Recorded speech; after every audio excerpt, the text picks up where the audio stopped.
Oke, Kak Sajin, ini kan panduan buat kita mau beli rumah nih. Kak Sajin kan bilang kalau misalkan nih ada kolam renang, ya mudah-mudahan kita semua punya rumah yang ada kolam renangnya nih. Tapi ternyata kan tadi kan Sajin bilang kan karena di utara itu kan unsur air. Jadi kalau bisa amannya kan kolam renang harus diletakkan di utara. Nah, berarti kan kalau misalkan kita mau cari rumah harus yang menghadap selatan kan, karena kan kita nggak mungkin bikin kolam renang di arah hadap utara gitu kan. Ya. Nah, maksudnya, gimana nih kalau misalkan kita udah terlanjur nih beli punya rumah yang arah hadapnya utara atau timur atau barat yang biasanya kalau rumah itu kan ke kanan kirinya kan udah mepet sama tetangga gitu kan. Biasanya kalau kolam kan di belakang. Nah, itu gimana gitu? Apakah maksudnya tetap bikin kolam renang tapi ada ketentuan khusus atau mending nggak usah bikin gitu kan? Karena kita nggak mungkin misalkan kita rumah hadap utara kan bikin kolam renang di depan kan sangat jarang kan. Biasanya kan kolam ikan gitu. Nah, terus pertanyaan saya yang kedua, untuk ukuran rumahnya kecil. Nah, jadi nggak mungkin nih kalau mau kasih kolam atau mau kasih, misalkan kolam pun biasanya kan di dalam rumah gitu, atau mau bikin kolam renang kan nggak mungkin. Nah, mungkin nggak unsur air itu digantikan dengan kita taruh kamar mandi. Kalau di zaman kuno itu kan kamar mandi ada bak mandi tuh. Nah, pasti kan ada airnya kan. Terus sebelahnya kita taruh shower aja. Jadi dia mau pakai bak mandi bisa, mau pakai shower bisa kan, air mengalir gitu loh. Atau kita taruh wastafel, itu kan juga air mengalir. Atau kitchen sink. Jadi kompornya nggak di situ tapi kitchen sinknya di situ. Nah, itu apakah bisa untuk mengaktifkan unsur air? Thank you.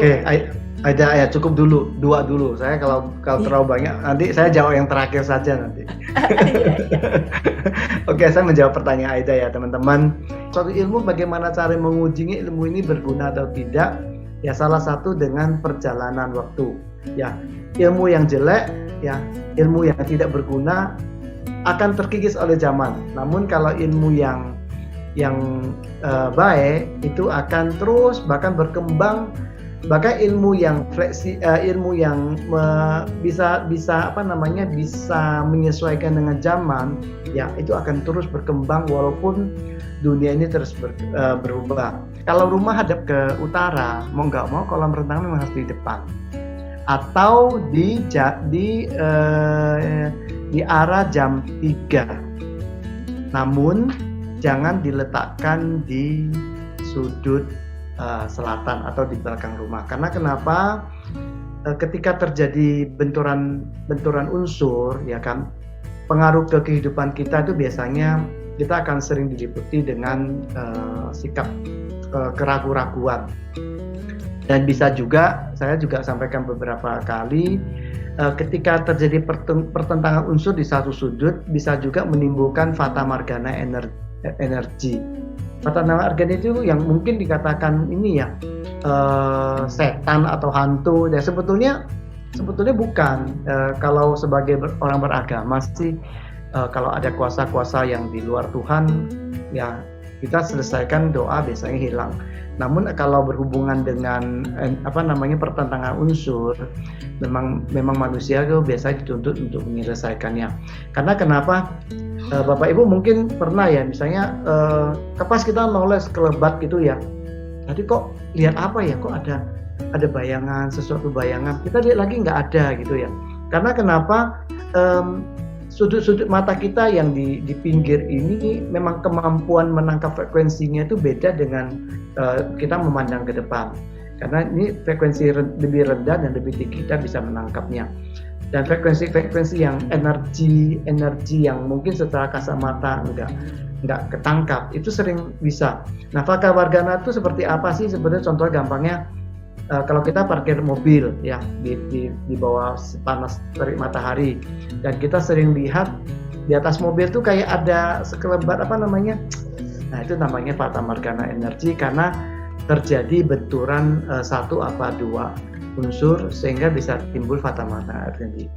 Nah, ya jadi Aida siap-siap kalau misalnya rumahnya memang sudah dibeli hadap ke utara, Ya kan, mau nggak mau harus beli lagi rumah yang sebelah jam 3. Ya kalau itu masih rumah ya dibongkar jadikan kolam, maka cita-citamu akan tercapai.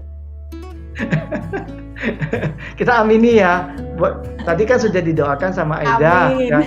Semoga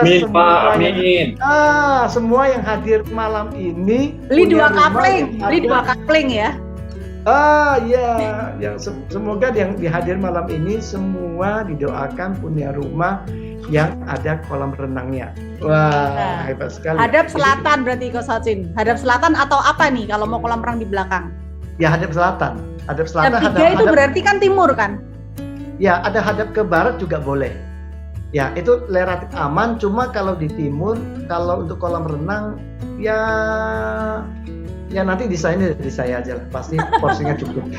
Susah ngomongnya nih kalau untuk kasus-kasus tertentu. Saya Bapak Ibu, saya terus agak menahan diri kalau bicara soal kasus-kasus tertentu ya. Masalahnya, saya khawatirnya misalnya saya sedang membahas, kemudian ada yang zoomnya terputus, kemudian masuk lagi, atau yang masuk tengah-tengah.